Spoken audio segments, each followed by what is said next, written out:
We call this out as a risk. We did a hot fix to be able to get the work done. And now we are trending as planned. And so if you looked at the metrics as a VP or the CEO, you would not know that. You can give that information faster, but you still have to have a human perspective. Say a role usually takes 3 project managers. Now that role is going to go down to one project manager. I look at the flip side.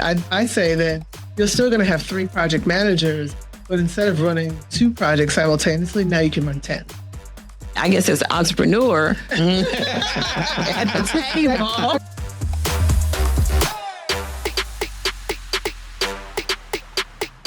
Welcome to another episode of Two Lit Chicks, where we are giving it back and paying it forward. And we are excited that we are actually here in the studio. We're live with our good friend, Miss Chakita Holmes. Welcome to our podcast. Hi, how are you? How are you doing, everyone? Good to be here. It is Thank you. so great to have you, Thank our you so VIP for the day, Chakita Holmes. Thank you all. Thank you all for having me here today. Thank you, Shaquita. So we would like for you to introduce yourself to the audience because, of course, we want to know who you are and what do you do? Absolutely. Well, thank you so much for having me here today, Two Lit Chicks. I'm super excited to be here today and to share my story. I am Chakita R. Holmes. I have been here in the Dallas area for about 8 years or so. I am a technical programs project manager. I've been in the space for about 20 years. I'll say roughly, give or take, working in a variety of industries and project management, but specifically in finance and insurance for the last 10 years or so. And I'm super excited to share my experience of how tech found me. I have a non-traditional background working in technical program and project management, and it has really changed my livelihood and helped me to really grow as a professional and as individually as well. So I'm excited to tell my story and to share a little bit about my success and also failures. But before you go any further, you said you've been here 20 years. I've been here about 20 years. And I don't know how long, Alicia, you've been here in the Dallas area. So where do you hail from? So I'm originally from Chicago, Chi-Town. Southside girl. So I, public school kid. My parents were working class folks, post office. So the post office, my mother actually just retired during the holidays, during Thanksgiving. So she did 43 years and my dad did about 35 years. So I'm not afraid of hard work. My parents put my sister and I through college, and this really taught us importance of values of faith, family, friends, and just really working for what you want in life. And that work ethic really helped me to be the leader that I am today. And so from Chicago, I went to elementary school. I graduated from Curie High School. So that's one thing big about Chicago. It's like what high school you went to. Let's slow that down. Curie High School? Curie. Yep. Okay. C-U-R. Yep. C-U-R-I-E. Curie High School. Chicago folks, Curie High School's in the house. Yep. Toss it up. And then from there, I went to Xavier University of Louisiana. So I left Chicago, went to New Orleans. I was a pre-Katrina, so I was there from 1999 to 2003. And I say pre-Katrina because the city is really different now, and I go often. I'm very active in my alumni association, and when you talk about giving back, that's part of my DNA. And from there, I went to historically Black college, so that's really big in my family about being able to see folks that look like you, even though you may not experience that on a day-to-day basis in the real world, but people who that you can touch as a physician or a technologist or engineer or teacher or whatever that profession may be. So from there, I came back from Chicago. I went to school in New Orleans, graduated with a bachelor's of arts. And so my degree is not technology or engineering, computer science. And my school is known for producing African Americans to go to medical school and pharmacy school. So that's not my DNA at all. I did mass communications, and it really helped me. Those transferable skills I still use to this day. And so I had my major was mass communications with PR concentration, public relations, and then my minor was speech communications and business administration. celebration. So let me just say something right there. So I kind of had the same background. Really? I did not have a tech background from an education perspective. I graduated from a small school in New York called Pace University. With a literature and communications degree, specialization in public relations. Wow, girlfriend. These people are in the house, in the building. Yes, exactly. So I say that tech found me because, being from Chicago, grew up in the 90s. Oprah was everywhere, Michael Jordan. So I grew up when I saw Oprah on the news and on TV, and Harpo Studios is like, we can catch the L, which is our elevated train downtown, and you can to see that. And so that was very common to see someone of my skin, of my figure, to look like that. So that was very encouraging. And I was like, I want to be Oprah Winfrey. I have those aspirations. Yes. And so that was one of my focuses when I was in school. And so I think that really helped me as a project manager when I'm giving status reports, when I'm in steering committees, when I am transitioning or transferring the information from technology into business. I use those same skill sets in communications. And so from there, I graduated in 2003. Came back to Chicago, started working in an ad agency, completely different world, right? Worked in ad agencies for a couple years. Fast-paced. Very, very fast-paced, long hours, but no money. Okay. No money. No money, right? No money. So I'm aging myself. This is also during the time of Boomerang. And so Eddie Murphy, he had his own ad agencies. And I remember that at the time. And so I had Oprah ad agencies, and I also studied communications in Curie. So I did theater. I actually sang in high school. So that was always in my DNA. Are you going to hum a tune for us today? I made me do that. When we close out. Wait, no. With song. Yes, live. So I did that, you all. And from when I worked in an ad agency, that same work ethic, the client picked me up. So the client is when you work for, say, for example, you have PR industry and your specialty is technology, or your specialty is account management, whatever you do in that area, you work very closely with your client, very similar to consulting. And so you work with the client, you're having FaceTime with the client, you're working with them from a planning standpoint. Back in those days, it was like media releases, and we have to call and pitch to the media to get online. And so very different now than social media. So literally in my career, I've been able to see the transformation and how technology has impacted all of our individual lives, no matter what your profession is. And so I worked with one of the clients, and I started working in the market research department. And my first role was I was a project manager. And then from there, I transitioned using like communications plans to project plans. My stakeholders were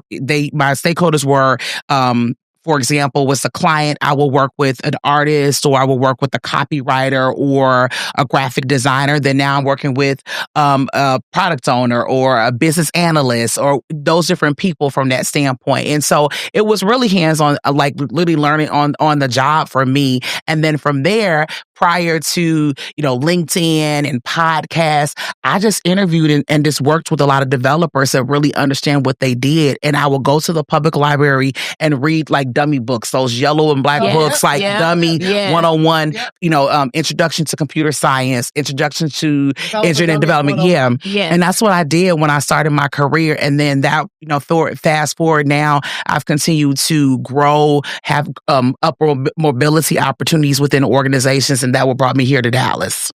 Oh, so work opportunity brought you here to Dallas? Correct. Okay. Wow. So you like it? Or do you love it? Or are you Chi-town in the heart? Still Chi-town in the heart. It's still Chi-town in the heart after all these years. But, Dallas, I've grown to love it. I think one of the big things for me, when I first moved here, I was always in Chicago, because the company that I worked for at that time was based in Chicago. And then I would always go back and forth for project deployments and production releases and different things like that. And then from there, God told me, you're either going to stay in Chicago or you're going to stay in Dallas.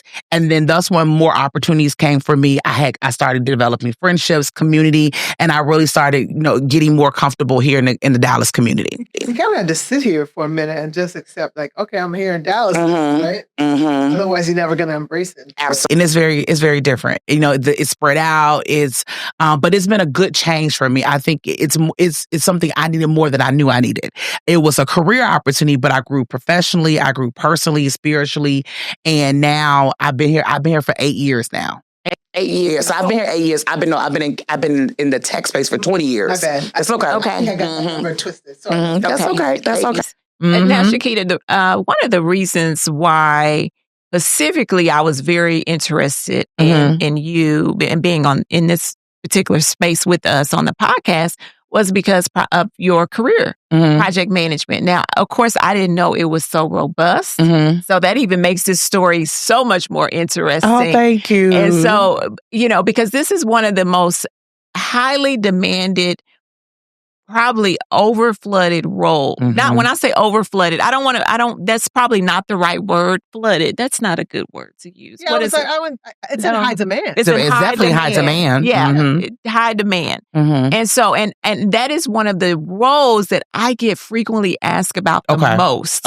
Is project management. So I really want to kind of just rewind if someone wants to go into project management, because we're talking to of course, the next generation. Correct. Then, tell me, what is it? Because it in your case, your career just naturally progressed into project management, but you've been in the role several years. What does it take to become a project manager?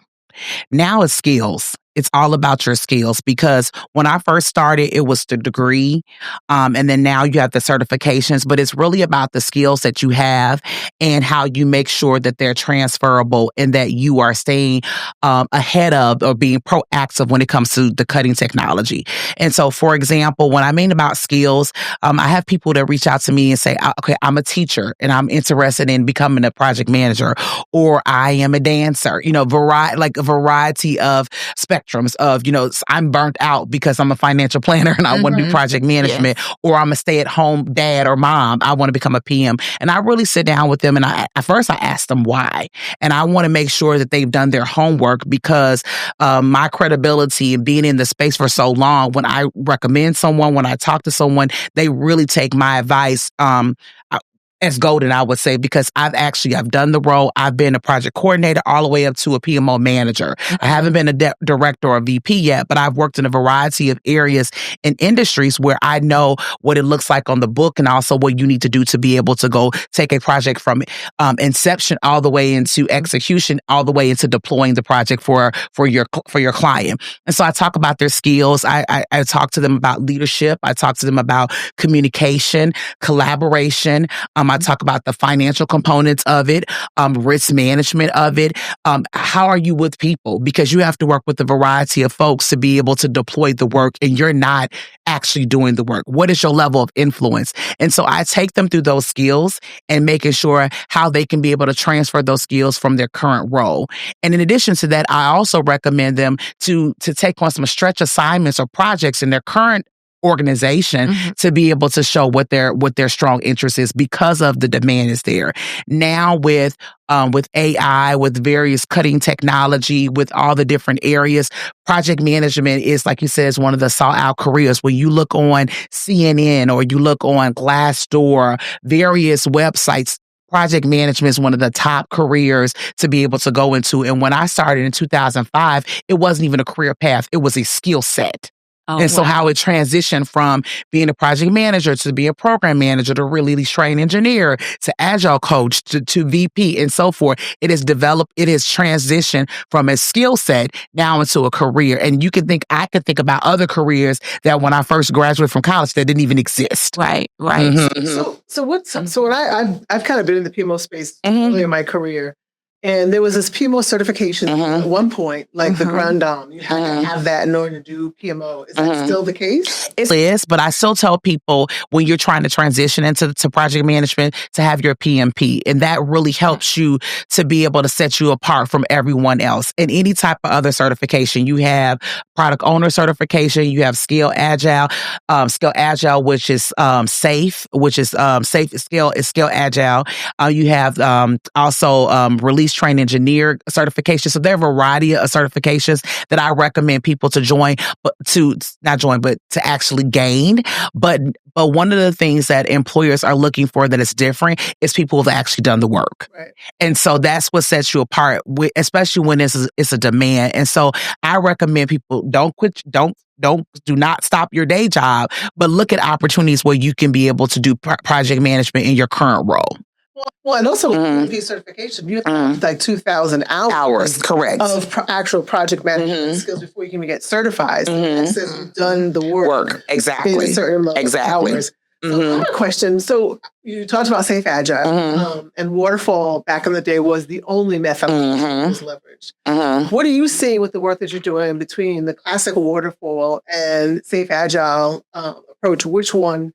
Is it 50-50? Is it we're all just going agile, or is waterfall even existing? Good question. In your workspace? I would say so. Right now, I've been contracting for the last 2 to 3 years. So post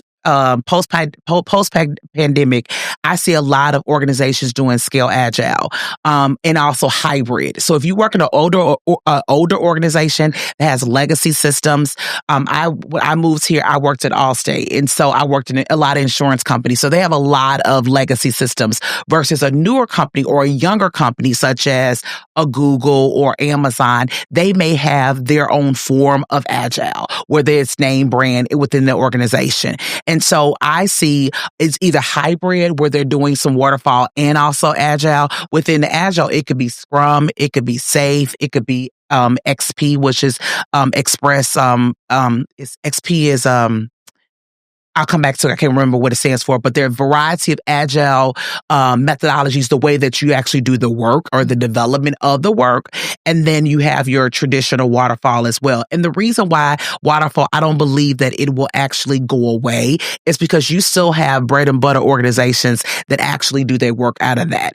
But you have new functionality, which is agile that we use to be able to have updates on your MacBook or on your tablet or on your phone. And so that's the quicker and faster that we as customers to be customer centric. And that's the value added that it is compared to waterfall, which is more phase, engage, and gate approached. Are you using AI in any way currently? Absolutely. So, for example, my current role, I'm a release train engineer, and a release train engineer is basically a technical program manager. So I work cross-functionally across the enterprise to be able to connect the dots between various domains. And so I work with someone who works in infrastructure. I work with someone who works in cloud. I work with someone who works in product development, all those different areas to make sure that we are marching accordingly or for our train.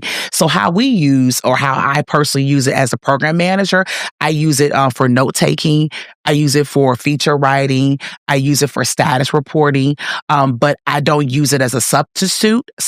I use it as an aid. And what I mean by that is that I still have to be able to know my metrics. I have to still be able to know my gap to green, my gap to yellow, my gap to red.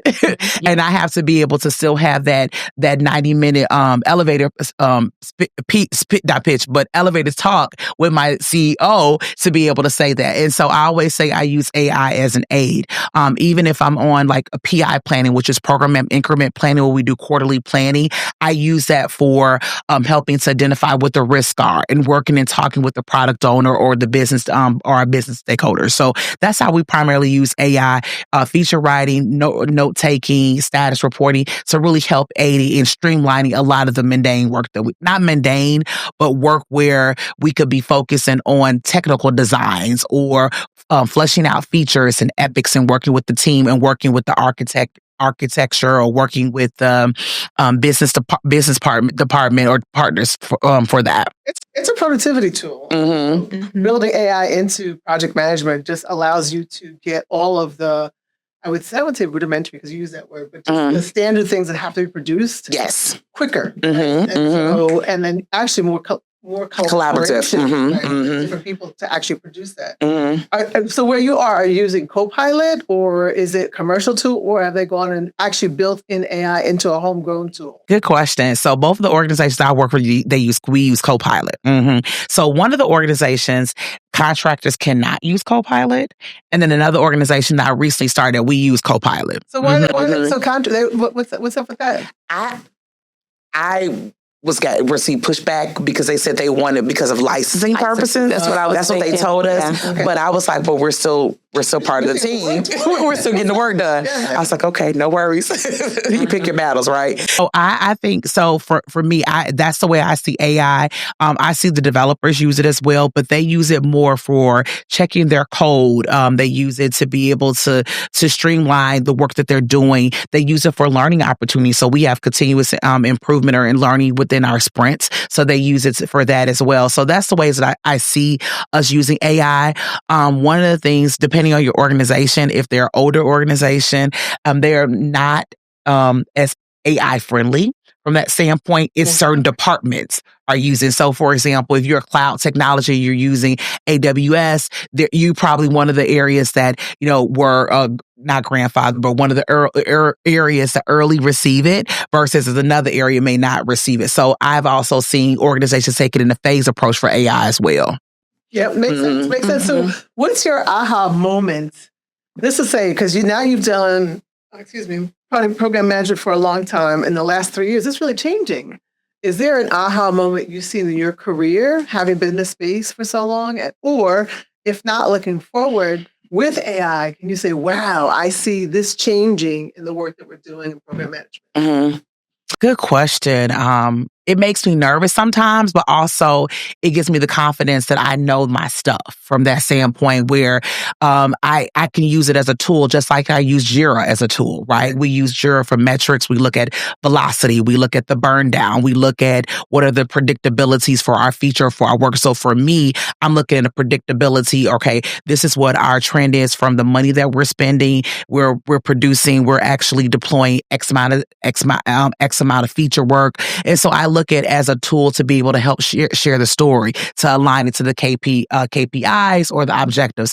And then on the other hand, it makes me scared a little bit from the standpoint of, from a technology of how people will miss learning the skill in just using technology from that standpoint. Because I learned from, when I first learned project management, I learned from technologists or folks who actually develop code. So these are people who have computer science degrees and engineering degrees, and they taught me project management where I was looking at Gantt charts and I was doing resource management. And so, Microsoft projects. So, before Jira and Rally and version 1, I remember Microsoft project. I remember actually building Gantt charts from Excel documents and Excel sheets. So I learned from those type of folks where you knew everything about the project. You knew everything about the project. And it also gained more credibility as a project manager. And I wanted to know that information because I felt that would be my weapon, not having a computer science degree.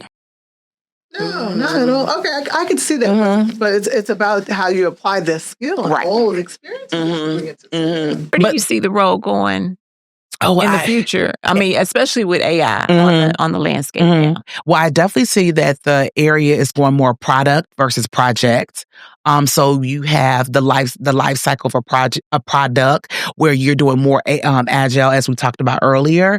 I also see that other areas are embracing these skill sets in product and project management. I see a lot of roles in education, in not-for-profit organizations where before they were traditionally in tech. They were only in tech, but I see a lot of those transferable skills where, if anyone knows, but project management started from construction, so that from that space, I see now it's in entertainment and it's in universities. Universities have center of excellence now, or PMOs now, which when I first started, it was very, very different. So I believe that the role is continuing to evolve. I do feel like technology is going to continue to integrate into the project and program management role, but it's going to really take for PMs like myself and others to really scale up in their technical skills, understand coding, understand environments, be able to anticipate the needs of the people that you work with, if that's developers, if that's architects, or if that's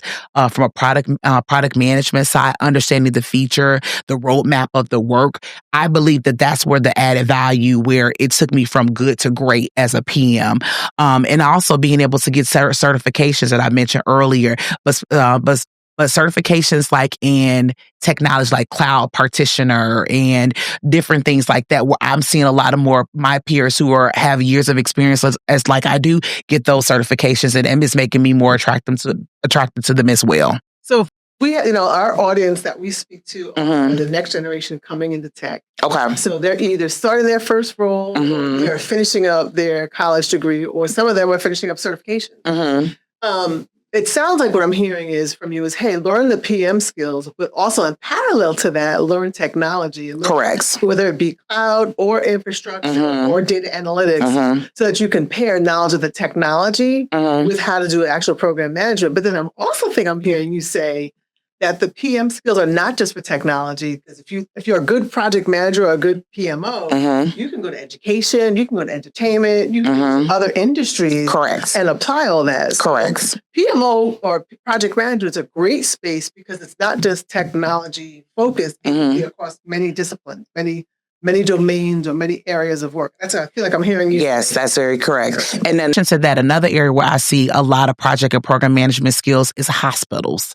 That's huge there, where a lot of the data, when you talk about data analytics or data analysis, a lot of people who I know work in like public health or clinical research, they're using a lot of the project management skill sets. I've had friends or sorority members like, hey, can you give me a really high level project management crash course, because I am empowered to do more project management skill sets. So that's one of the areas. I know that Ep8 is one of the tools that healthcare providers use, and so that data, being able to use that data to be able to project what are some trends in the health space, what diseases or drugs that we need to use. And so that's another area where I see a lot of growth in project management. I don't think that it's a skill set that will ever go away, because it is definitely transferable. But I do believe that the partnering with AI and also having that technical appetite would be advantageous for a PM. But do you see in the future organizations building agents and Copilot to really handle some of those repetitive skills? I do. Yes, absolutely. But I also feel that one of the areas where I was told that I brought value is that, for example, you have your various portals. So you have your Jira board, you have your Salesforce, you have your ServiceNow production issues or anything like that. But as a PM, okay, you as a director, you the VP, you're the CEO, you can look at and see what the metrics are, right? But when I come to your steering committee meeting, I can be able to give you more color to the story and the why, right? I can be able to tell you, okay, the insights. Yes, I provide the insight as the PM. So I'm telling you, okay, yes, we're down our velocity, but we had a production issue. And this is the reason why we had a production issue, is because it's a new functionality. We call this out as a risk. We accepted it as a risk. And this is the reason why our velocity was down. And this has impacted us to be able to, this impacted our work. And what we're doing now to mitigate that, we had, I'm forgetting my word, what I'm thinking of. We did a hot fix to be able to get the work done. And now we are trending as planned. And so if you looked at the metrics as a VP or the CEO, you would not know that. But that's when I bring in that additional information. I tell you, and that's a part of the story. But if you wouldn't know, or you would just look at the Jira board, you would know that. So that's additional added value, the intellectual capital, what we call it as a PM. To be able to share that. I think what's important is, because it's really not the tools replacing, it is how they're accelerants, right? You're getting a lot more data information, but there's a human element that's always paired with making AI very effective. and even in your role as a PMO, manager, is, hey, I've got a lot more access to data, but you have to be able to discern what that data is, understand the insights, right? And as you said, then give it back to the leadership to say, and as a result, here's the action plan. So you can give that information faster, but you still have to have a human perspective. Correct. But even though if they're building agents out, then that means that you can handle more projects as an individual. So that means the demand for the career is, even if the people are going in that area, it's not, if say a role usually takes 3 project managers, now that role is going to go down to one project manager. And that goes back to the demand that we talked about earlier. And so I look at the flip side. I say that you're still going to have 3 project managers, but instead of running 2 projects simultaneously, now you can run 10. Okay. So if I'm looking at it from a productivity perspective, it's like, okay, now we have so many more tools that allow you to have more data and get a lot more information quicker. So then my expectation as a leader is now you can handle, instead of handling traditional 2 projects, I can give you 4 projects because now you have a lot more information that's automatically provided for you. So I see it as the other way. And I guess as an entrepreneur at the table, a corporate person I'm like, no, I am all about the, let's reduce the force and get the one person that can handle the more projects, and then therefore, bottom line. I mean, come on now. Yeah, that's the business. Either way, though, you're saving money because you're getting more throughput through one person. Or you could take the approach of reducing the headcount. Either way, you're going to get productivity. Well, and the approach that Fern is giving, that means that you have more sales that are occurring. And so that's why you can handle, you can bring it. Yes. More money. Money. Yes. So basically, it can go either way. It could really go either way. If you have your sales that are up, that those 3 project managers can handle basically more work, and you don't have to bring on a higher increased amount of head count. You just don't. But then on the opposite end, if you're flat and you don't bring in any more clients and you have to do a reduction in force, those agents can allow you to reduce, and save and cut back. And so that it's basically 2 different things that could be happening in the field of project management. Are there any fears that you have in the future? We've discussed it could go both ways. Correct. Sales have to be up in order for you not to reduce the force. If sales are flat and those agents are doing a lot of the repetition work, so where do you land at? What are some of your fears? Wow. I am actually looking to diversify my income and leveraging my project management skills for myself. I know a lot of PMs are doing coaching now. Some of them are, as I mentioned, they are using their skills in other non-traditional ways, like not-for-profit, education, hospitals. I also see a lot of people still use that human impact of referring of opportunities where it's not just about the actual tool, but they're going to call on people they know can get the job done. I also see people teaching. Project management is one of the top, I mentioned the top 10 professions where students are going into, and people are also career changers, people who are pivoting into this space as well. So I don't feel that it's going to ever go away. I just think it's going to get more leaner from that standpoint. You said diversify. So does that mean take your project management skills to other fields, or step out of project management and do something totally different? No, that answer. It's no right or wrong. Right? You know what? The reason I say, for me, I'm looking at other opportunities. So, for example, like from a government standpoint, chief of staff. I've never thought about looking at chief of staff, but I use Claude.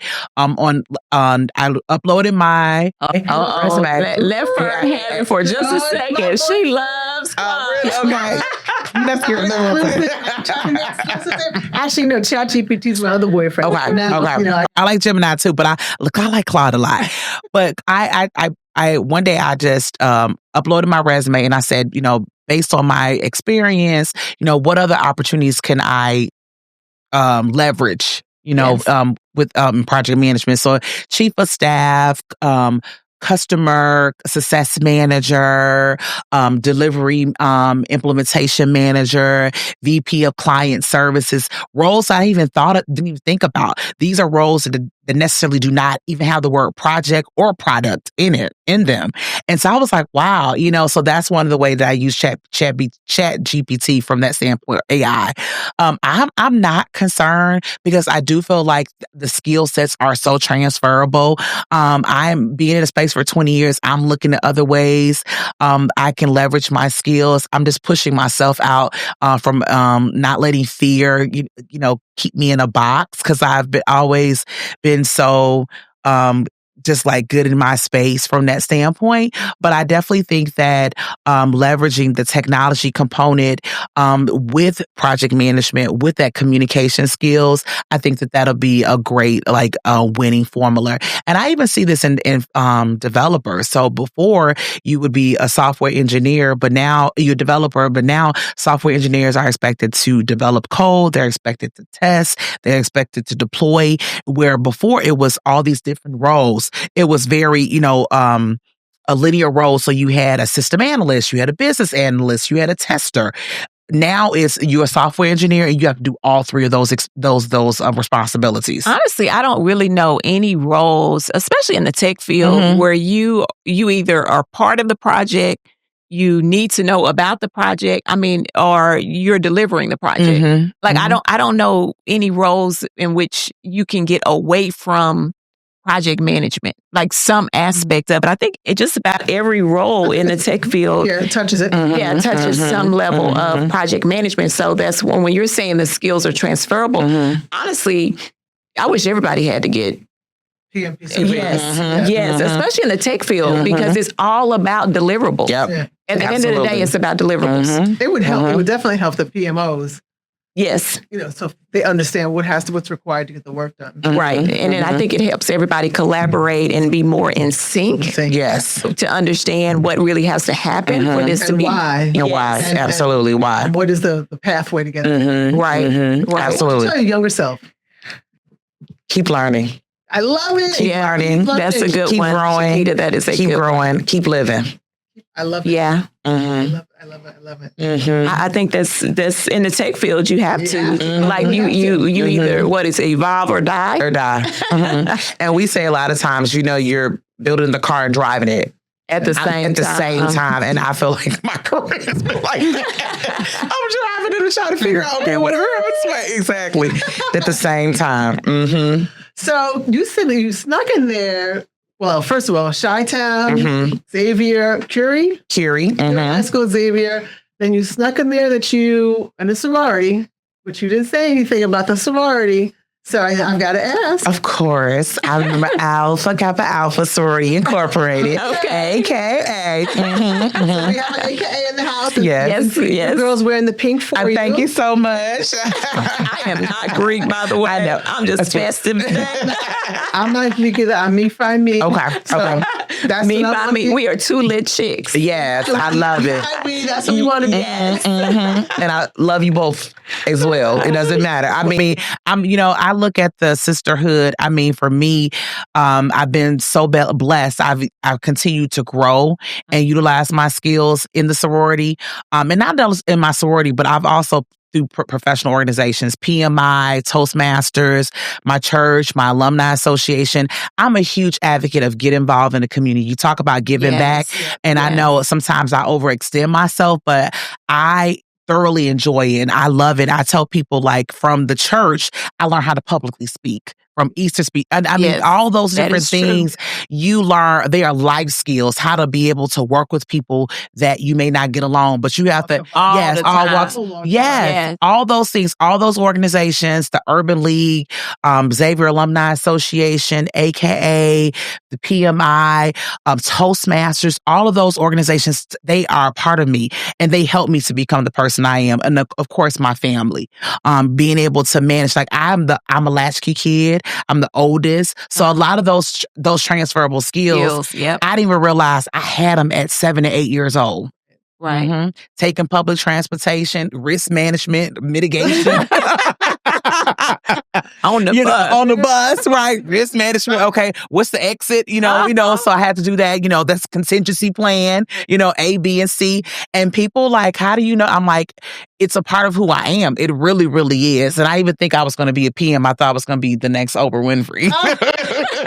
I've been living in the city. I live in the city as well. I think it trains you to have your head in a swivel. Mm-hmm. Yes. Mm-hmm. Alert to what's in your surroundings. Correct. And that's very transferable in your life. Mm-hmm. All right, we're landing the plane on Two Lit Chicks. It's been a great episode. Thank you. Actually, we shared before that we have something that we end with just to get to know you a little bit better. So now that I know a little bit more, my lightning round questions might change. Okay. What I have prepped to now what I now know. Okay.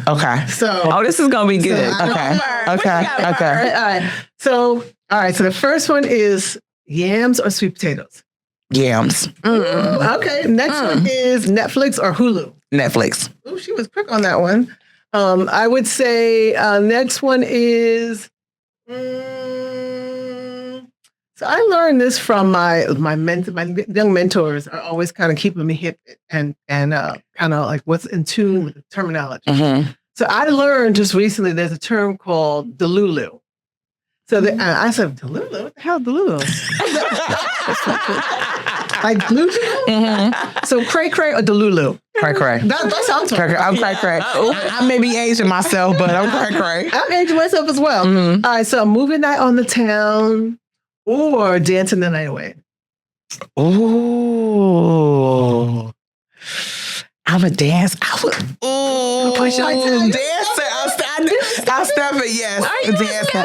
Yes, I'm a dancer. Yes, I love to dance. I love to dance. Like that's something people like. I'm very business oriented, but I love the arts. Like when I went home for the holidays, I went to see Alicia Keys' Hell's Kitchen. Nice. So every year I go see the Nutcracker. Like that is a way. Yes, that's who I am, and I believe in the workplace. I'm acting. So someday acting, girl. It's all about the arts. It's the arts, And so yes, dancing night away. You also shared with us that you might sing or hum a tune. I know she is. She not gonna let go. Let you get away with it. Do you want to make it a Christmas song? We're in the Christmas. Do you want to make it your favorite Alicia Keys song? Favorite R&B? I heard that. Okay. What you got? You can go gospel. I'm in the Christmas mood, so I was thinking. The holes with thousand. We didn't ask you to sing it. Let choose a song. Right, I'm thinking. Why can't any Merry Christmas? I'm not even thinking of a tune. Merry Christmas to you. Silent night. Holy night, oh, let's come, all is bright, round your virgin mother and child, holy infant, so tender and mild, sleep in heavenly peace, sleep in heavenly peace. Thank y'all. Three lit. Yeah, I was a little scratchy and I haven't any rehearsals in a while, but thank y'all. Thank you for joining us for another edition of Two Lit Chicks. It's your girl Fern and Alicia Makaye. Giving it back and paying it forward. Listen, like, and be bold. Subscribe. Thank you for joining us today. Listen, like, subscribe at Two Lit Chicks Podcast. Remember, stay curious, stay bold, and always stay lit. Woo-hoo.